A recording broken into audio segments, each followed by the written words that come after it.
হোক, মুসলমানদের প্রতি হোক, অনগ্রসরদের প্রতি হোক, সাধারণের জন্য হোক, যুবদের জন্য, ছাত্রদের হোক, ন্যায় করতে হবে। মমতা ব্যানার্জি অন্যায় ছাড়া ন্যায় করতে জানেন না। सलीम दा शहर कोलकाता में सलीम दा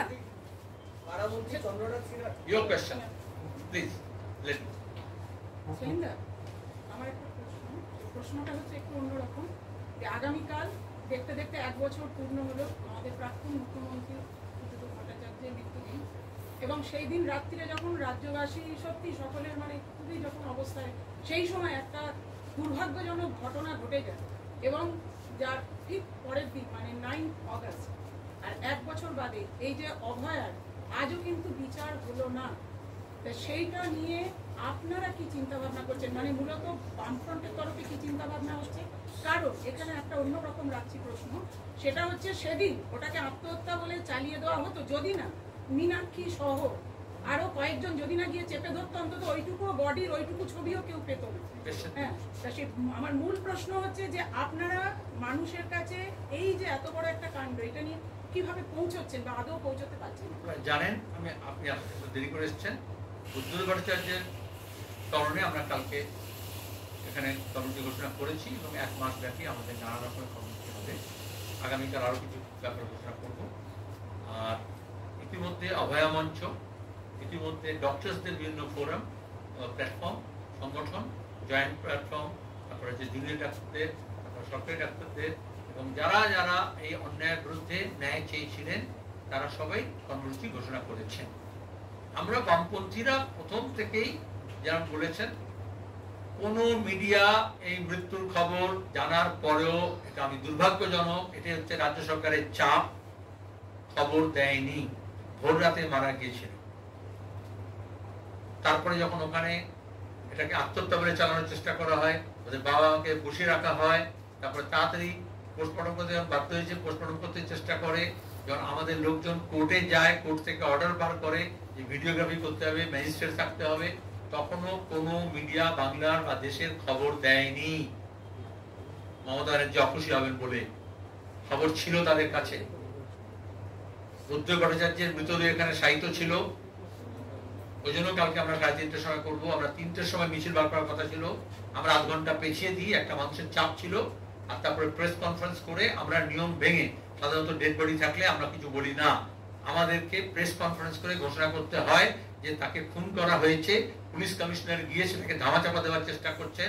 মমতা ব্যানার্জি থেকে নির্দেশ গেছে, স্বাস্থ্য দপ্তরের সর্বোচ্চ পর্যায়ের লোকেরা, নর্থ বেঙ্গলের লবি এবং পুলিশ প্রশাসন, সাধারণ প্রশাসন মিলে এটাকে ধামাচাপা দিচ্ছে, ওদের বাবা মার উপর চাপ দেওয়া হচ্ছে। আমাদের ছাত্র যুবদের আমরা বলেছি ওখানে যেতে, তারপরে রাজ্যের মানুষ, দেশের মানুষ জানে না। এরকম অসংখ্য খবর চেপে দেওয়া হয়, অসংখ্য রকম মৃত্যুকে, ধর্ষণকে, খুনকে।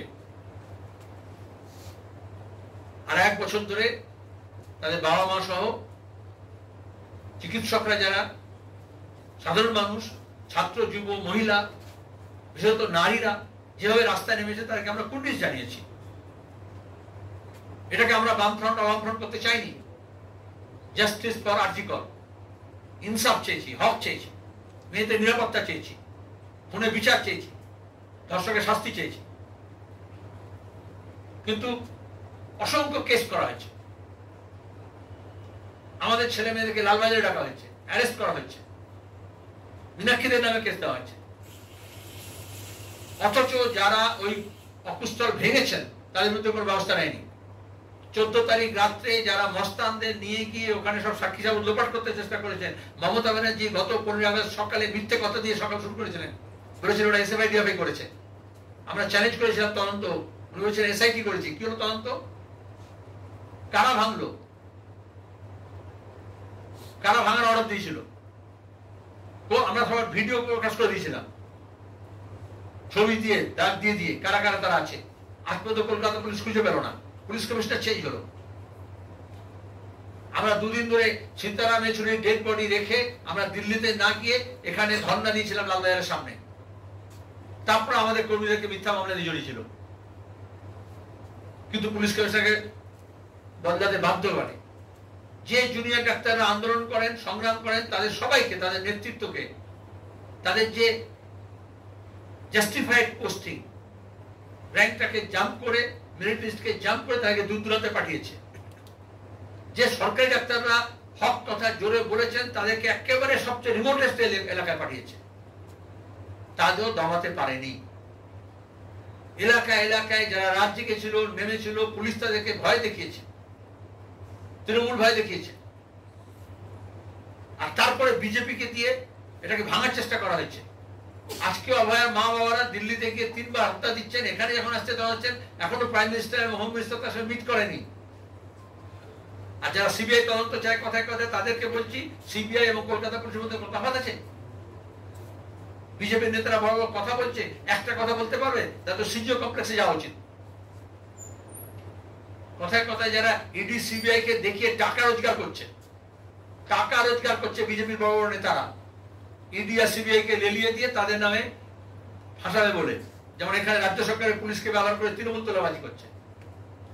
কিন্তু কই ইডি সিবিআই কে দিয়ে তো এই আরজি করে কাণ্ডে হক, ইনসাফ, ন্যায় পারলো না। একটা অসহায় মায়ের সঙ্গে তার নেতাকে দেখা করতে পারলো না, কি নেতা? আমরা লড়াই করছি, লড়াই জারি থাকবে। প্রশ্ন করলেন, আমি বৃহত্তর সাধারণ মানুষকে, দেশব্যাপী যারা নেমেছিলেন, আন্তর্জাতিক স্তরে নেমেছিলেন, রাজ্যের মানুষ নেমেছিলেন, রেকর্ড স্বাধীনতা সময় এত লোক নামেনি। 14 তারিখ রাত্রে যত মানুষ নেমেছিলেন, পরপর আন্দোলন সংগ্রাম যেভাবে হয়েছিল, আমরা চাই এই অন্যায়ের প্রতিকার হোক, মেয়েরা নিরাপদে থাকুক। আর বিজেপি তৃণমূল মিলে, সিবিআই এবং কলকাতা পুলিশ মিলে যে মিথ্যাচার করছে তার যোগ্য জবাব মানুষ যাতে দিতে পারে এবং সত্য যাতে উদ্ঘাটন করে।